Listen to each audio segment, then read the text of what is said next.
اپنی سیاسی بصیرت سے کام لیا, پھر بھی دوسری دینی جماعتوں کے ساتھ جو ہے وہ اتحاد رکھا اور لوگوں کو بتایا بھائی ہم دہشت گرد نہیں ہیں, ہم جو ہے وہ اس ملک کے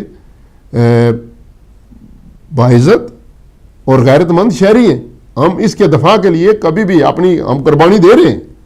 خود اپنی قوم نے بھی بہت تنقید کی ہے کہ آپ نے بہت جو ہے وہ صبر کیا ہے, لوگ مر گئے, یہ ہوا وہ ہوا. تو انہوں نے کہا کہ نہیں, مظلومیت جو ہے وہ ہمیں راس آتی ہے, ظالم ہونا ہمیں جو ہے وہ زیب نہیں دیتا, نہ اسلام اس کا درس دیتا ہے.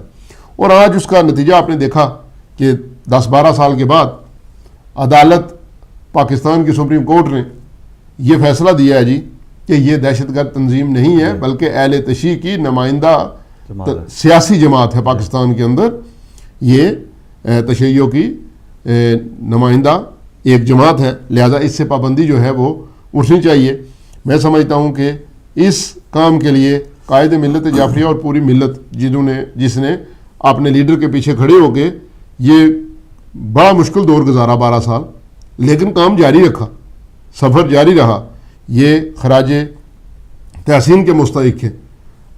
تو یہ شیعوں کے لیے بھی ایک بہت بڑی, پاکستانی شیعوں کے لیے بھی ایک بہت بڑی خبر ہے کہ آپ لوگ جو ہے آپ کو آپ کے کردار کی, آپ کی پالیسیز کی, آپ کی قیادت کی جو ہے دانش مندی اور سیاسی بصیرت کی ایک اور جو ہے وہ شورٹی ملی ہے سپریم کورٹ کی طرف سے کہ آپ لوگ پرامن ہیں, آپ لوگ پاکستان کے جو ہے وہ محافظ ہیں, دہشت گرد نہیں ہیں. اور ایک بھی کیس آج دن تک جو ہے وہ ہماری طرف سے جو ہے وہ قتل نہیں ہوا, اور اللہ کرے نہ ایسا ہو. لہذا اس موقع پر پوری قوم کو ہم جو ہے وہ خراج تحسین پیش کرتے ہیں. ان کو میں اس کو دیکھ رہا ہوں کہ اب ایک عروج آئے گا, پہلے بھی عروج تھا لیکن ایک کوئی قانونی پابندیاں تھیں, اور قائد ملت کے لیے یہ ضروری میں نے دیکھا ہے کہ وہ ہمیشہ جب بات کرتے ہیں کہتے ہیں کہ آئین کے اندر بات کریں, ہم آئین سے باہر نہیں جاتے, چاہے اس کے لیے جتنی مرضی قربانی دینی پڑے. ملک کا ایک آئین ہے, جب تک آئین جو ہے ملک کے اندر تب تک ملک ہے. جن ملکوں کے آئین کو پامال کر دیا جاتا ہے وہ ملک جنگل بن جاتے ہیں. ہم اس کو پامال نہیں کریں گے, ہم اس آئین کے مطابق, یہ آئین ہمیں یہاں جینے کا حق دیتا ہے, یہ آئین ہمیں ہمارے ملک کی حفاظت کرنے کا حق دیتا ہے. یہ ان کے الفاظ میں بیان کر رہا ہوں, جب میری ان سے بات ہوتی ہے وہی ہے. تو وہ کہتے ہیں کہ ہم کوئی غیر قانونی کام نہیں کریں گے جس کی نہ اسلام اجازت دیتا ہو نہ ملک کا آئین اجازت دیتا ہو. اور آج 10-12 سال کے بعد جب یہ فیصلہ آ گیا, پابندی ختم ہو گئی, تو آپ نے دیکھا کہ فیوچر میں کیسے دیکھ رہا ہوں, چونکہ اس دور میں ایک قوم کے اندر بھی ایک شور و غل پڑ گیا. کچھ لوگوں نے یہ سوچا اور انہوں نے پھر کہا جی کہ نہیں اب اس پہ تو پابندی ہو گئی ہے تو وہ اپنی دوسری تنظیمیں بنائیں گے, یہ کریں گے وہ کریں گے, کام کریں گے. انہوں نے کیا بھی ہے. تو اب یہ ہوگا کہ قوم کے اندر ایک انکریجمنٹ آئے گی, ایک حوصلہ آئے گا, ایک پتہ چلے گا کہ واقعہ ہمارے قائد نے جو فیصلے کیے تھے وہ بہتر تھے. اس وقت ہمیں لگتا تھا کہ یہ ٹھیک نہیں ہے, خاموش ہو کے بیٹھے ہوئے ہیں, اندر ہیں, یہ ہے وہ ہے, لوگوں کی ہزاروں باتیں ہم نے بھی سنی ہیں, ٹھیک ہے. لیکن اب پتہ چلے گا کہ وقت کے ساتھ ساتھ قیادت وہ ہوتی ہے, قائد وہ ہوتا ہے جو صاحب بصیرت ہو, جو 1 سال نہیں, 2 سال نہیں, 10 سال نہیں, 20 سال, 30 سال, 50 سال آگے دیکھے کہ آگے کیا ہونے والا ہے. اور پاکستان کے حالات نقوی صاحب ایسے ہیں کہ وہاں جینا بھی مشکل ہے اور وہاں مرنا بھی مشکل ہے. اتنا وہ ایک گڑھ بن چکا ہے. آپ دیکھیں کہ وہاں پہ سول سوسائٹی کا ایک اپنا سسٹم ہے, فوج کا ایک اپنا سسٹم ہے, حکومت کا اپنا سسٹم ہے, عدلیہ کا اپنا سسٹم ہے, عدالتوں کا ایک اپنا سسٹم ہے. آپ یہاں برطانیہ ورسز پاکستان جب آپ دیکھیں تو آپ کو پتہ چلے گا کہ وہاں زندگی گزارنی کتنی مشکل ہے. ایک معاشرہ یہ ہوتا ہے کہ جب آپ معاشرے کے ساتھ تنگ ہوتے ہیں یا جو کچھ بھی ہوتا ہے آپ خاموش ہو کے بیٹھ جاتے ہیں, ٹھیک ہے, آپ کا کسی سے کوئی رابطہ نہیں ہوتا, آپ اپنی ذاتی زندگی گزارتے ہیں, ٹھیک ہے, نہ آپ کسی کو نقصان پہنچاتے ہیں نہ فائدہ پہنچاتے ہیں. یہ ایک مہذب معاشرے کی میں بات کرتا ہوں. لیکن پاکستان میں آپ کو خاموش ہو کے بھی نہیں بیٹھنے دیا جائے گا. ایسا ماحول وہاں پہ کریٹ ہوا ہے, ڈیولپ ہوا ہے کہ وہاں پہ آپ کو کوئی گوشہ نشینی بھی اختیار نہیں کرنے دے گا. تو اس لیے ایسے ماحول میں کام کرنا میں سمجھتا ہوں کہ قائد ملت جعفریہ علامہ ساجد علی نقوی صاحب کی بہت بڑی یہ ایک محنت ہے اور ایک بہت بڑا نظریہ ہے، جس کی فتح آج جو ہے 12 سال کے بعد قوم نے دیکھی ہے. خود بھی جیل میں گئے، ٹھیک، اور یہ انہی محنتوں کا ایک ثمر ہے کہ آج وہ پابندی ختم ہوئی ہے، ٹھیک، دشمن ناکام و نامراد ہوا ہے. جہاں جہاں پہ بھی وہ سیاسی سطح پہ مضبوط تھے ان کو وہاں سے ناکام کیا. الیکشن سے لے کر، پارلیمنٹ کے الیکشن سے لے کر، قومی اسمبلی اور صوبائی اسمبلیوں کے الیکشن سے لے کر آج تک پابندی کے باوجود، یہ بات ذہن میں رہے کہ سارے کام کے پیچھے پابندی کی ایک تلوار بھی لٹکتی تھی، لیکن اس کے باوجود جو ہے وہ قوم کو ایسے راستے پہ لے کے قائد ملت جعفریہ چلے اور پھر علماء کو بھی متحد رکھا. 95% علماء تقریباً جو ہے وہ شیعہ علماء کونسل کے پلیٹ فارم پہ ہیں. تو میں سلام پیش کرتا ہوں قائد ملت جعفریہ کو، اور انشاءاللہ قوم سے بھی یہ اپیل کرتا ہوں کہ آپ اپنی صفوں میں اتحاد، یونٹی قائم رکھیں اور باہر کے لوگوں کو کم از کم اپنے اختلافات یا اپنے اندر کے معاملات میں مداخلت کا موقع نہ دیں، متحد ہو جائیں. انشاءاللہ تعالیٰ کوئی داعش کیا، القاعدہ کیا، طالبان کیا، لشکر جنگوی کیا، دوسرا کیا، تیسرا کیا، آپ کا کچھ بگاڑ نہیں سکتا. ٹھیک ہے، کال لیتے ہیں، گفتگو جاری رکھیں گے. جی السلام علیکم. آپ کی بات ابھی خبر سنی ہے تو میں بڑا خوش ہوا اس بات پہ. جی. اور ماشاءاللہ یہ تو بڑا اچھی بات کی آپ نے اور یہ بڑی اچھی خبر تھی. لیکن میں آپ سے یہ بھی گزارش کروں گا کہ آپ بھی دعا مانگیں، اور اگر آپ کی ملاقات ہوتی ہے قائد ملت جعفریہ سے تو ان سے یہ بھی بات کریں کہ جہاں تک ابھی تک آپ نے بڑے پن کا ثبوت دیا ہے اور عقل مندی کا ثبوت دیا ہے، تو ایک ثبوت اور ایسا دیں کہ پاکستان میں جو گروپ بن چکے ہیں، جو زیادہ اپنے آپ کو ایک دوسرے سے آگے لے جانے کی کوشش میں قوم کو تقسیم کر رہے ہیں، ذرا بڑے پن کا یہ بھی کام کریں اور ان کے ساتھ مل کے کوشش کریں کہ یہ سارے ایک ہو جائیں اور ایک ہی لیڈر ہو جائے، چاہے وہ قائد ملت جعفریہ کا ہو یا کوئی بھی ہو، لیکن ایک قوم کو ایک سٹیج پہ، ایک ممبر پہ لے آئیں اور قوم کو مضبوط کریں، اور جس سے میرے خیال میں کہ قوم کو فائدہ بھی ہوگا اور دہشت گردی کا مقابلہ بھی ہو سکے گا. بہت بہت شکریہ، بہت بہت شکریہ نقوی صاحب. جیسے کہ آپ نے بہت درست فرمایا ہے کہ گروپ بندی کو ختم ہونا چاہیے، لیکن یہ کسی انسان کے بس کی بات نہیں ہے. آپ دیکھیں کہ حضور پاک کے دور میں ان کے کتنے ساتھی تھے، اور امام حسین کے ساتھ کربلا میں آپ دیکھیں کہ ان کے چاہنے والے کتنے تھے. مدینہ سے جب وہ انہوں نے سفر شروع کیا تو کربلا پہنچتے تک ان کے پاس کتنے افراد تھے. تو چونکہ وقت ختم ہو چکا ہے، ہم مزید گفتگو نہیں کر سکتے. آخری بات جو ہے نقوی صاحب سے، چونکہ 1 منٹ ہے ہمارے پاس، تو 1 منٹ میں آپ اگر کچھ تبصرہ کرنا چاہیں تو. نقوی صاحب کی بات پہ میں کہوں گا کہ ایک گھر میں بھی اختلاف ہوتے ہیں. سیاسی کسی قوم میں اختلافات کا سامنے آنا سیاسی شعور کی نشانی ہوتی ہے، لیکن بدقسمتی سے